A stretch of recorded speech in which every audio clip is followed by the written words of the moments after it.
हमारे 3 संवाददाता हमारे साथ जुड़ रहे हैं। मौसमी सिंह गुना से हैं इस समय हमारे साथ, मालदा से सूर्याग्नि हैं और हमारे साथ सतारा से अभिजीत करांदे हैं। लेकिन आरक्षण को लेकर जो सवाल उठ रहा है और चुनाव के बीचों बीच, संजय जी आपके हिसाब से कितना असर होगा?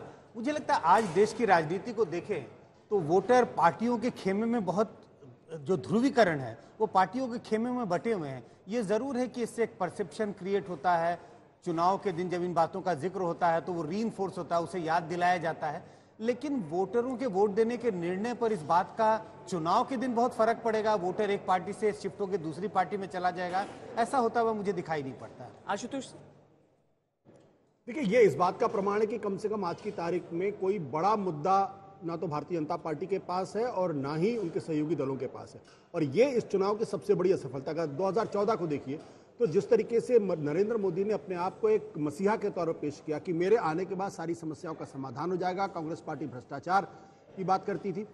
2019 में पुलवामा को लेकर राष्ट्रवाद का एक बड़ा मुद्दा था और पूरा चुनाव उसके इर्द गिर्द लड़ाई। इस चुनाव में जिस तरीके से हिंदू मुसलमान के सवाल खड़ा करने की कोशिश की जा रही, जिस तरीके से संविधान को खत्म करने की कोशिश की बात की जा रही, जिस तरीके से आरक्षण खत्म करने, ये इस बात का प्रमाण है कि पिछले 10 साल के अंदर जो कुछ भी डेवलपमेंट या अंडर डेवलपमेंट या नहीं हुआ है उसको मुद्दा बना के उसको केंद्र में लाके चुनाव नहीं हो रहा है। और ये सबसे इसका त्रासद पहलू है। संगीता जी, ये क्या यही चीज विपक्षी जो दल है उनके ऊपर नहीं लागू होती है? क्योंकि वो भी घेरने के लिए इसी मुद्दे का इस्तेमाल कर रहे हैं कि संविधान को खत्म कर देंगे और आरक्षण को खत्म। देखिए विपक्ष, देखिए मुद्दा किसके पास होना चाहिए था? मुद्दा तो विपक्ष के पास होना चाहिए था ना। भारतीय जनता पार्टी की सरकार के खिलाफ विपक्ष के पास कोई बड़ा मुद्दा होता तो बात समझ में आती।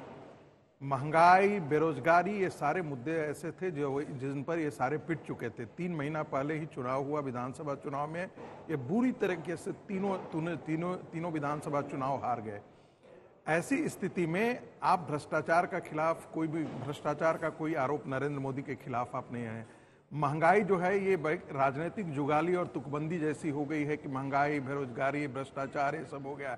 लेकिन आप आंकड़ों के साथ उसको सत्यापित नहीं कर पाते हैं कि हाँ वाकई यूपीए रेजिम में और आज के रेजिम में क्या है।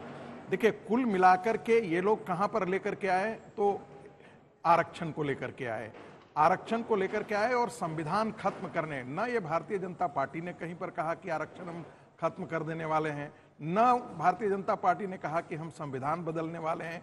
तो एक फिक्टिशियस स्लोगन्स खड़ा किया, नैरेटिव खड़ा करने की कोशिश की और भारतीय जनता पार्टी को उस कायदे से उसको रिस्पॉन्ड नहीं करना चाहिए था।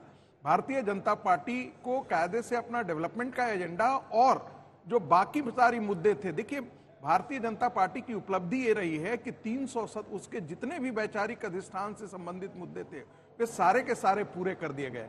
डेवलपमेंट का यदि मुद्दा रखें तो मुझे नहीं लगता है कि इंफ्रास्ट्रक्चर के लेवल पर इतना बड़ा काम किसी भी सरकार ने पिछले 10 साल के अंदर यूपीए की सरकार ने काम किया। दोनों ही पक्षों की तरफ से ये कहा जा रहा है कि सामने से जो आरोप लगाए जा रहे हैं वो मनगढ़ंत हैं, चाहे वो संविधान को लेकर हो या फिर मैनिफेस्टो। अंतर आपको मिलेगा। देखिए भारतीय जनता पार्टी के पक्ष में एक चीज आप कह सकते हैं कि उसके मैनिफेस्टो में एक विजन है देश का कि हम 2047 तक क्या करने वाले हैं, इस 5 साल में क्या करने वाले हैं।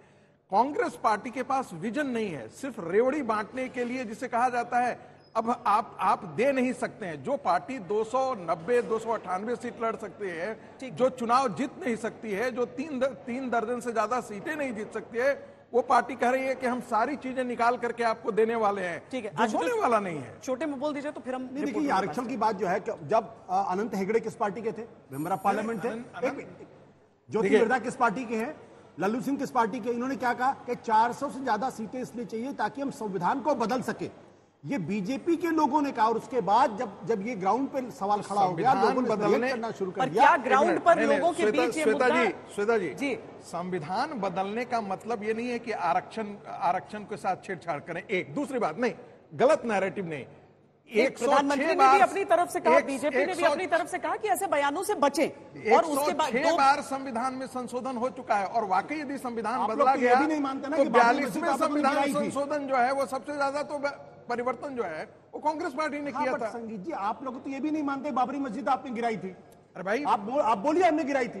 तो सवाल इसी बात को लेकर नहीं, ये है कि हिंदू समाज सेंट्रल ने लीडरशिप गिराया था, कुछ और हिंदू बात समाज कहती ने है। बाबरी मस्जिद आपका गिरा दी सांसद थी। वहां कुछ और बात कहता है। बाबरी मस्जिद एक कलंक था जिसे हिंदू समाज ने गिरा दिया संगीत था। जी, अब वो मुद्दा ही इसमें बदल कहाँ जाएगा इसमें यहाँ कोई से, दो नहीं। फिर वो राहुल गांधी का बयान और उस पर बीजेपी के जवाब, वो सारे शुरू हो जाएंगे। लेकिन ये बताइए मौसमी, कि जो चर्चा, जो विमर्श राजनीतिक पार्टियां सामने रख रही हैं, चाहे लालू यादव ये कहें कि मुस्लिम आरक्षण होना चाहिए, बीजेपी कहे कि ओबीसी का हिस्सा छीन के दे दिया गया है मुसलमानों को, ये चीजें ग्राउंड पर इनकी चर्चा हो रही है, इनकी बात हो रही है।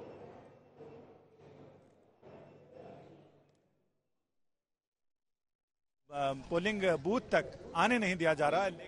देर में आती तो शायद हम झुलसे मिलते आपको यहाँ पे, पर देखिए हम गुना में हैं और गुना के एक ऐसे इलाके में है जो काफी दूर दराज में यहाँ पे गांव है। जो चर्चा आप कर रही हैं, हमने देखा है कि यहाँ पे व्हाट्सएप और सोशल मीडिया का जोर है।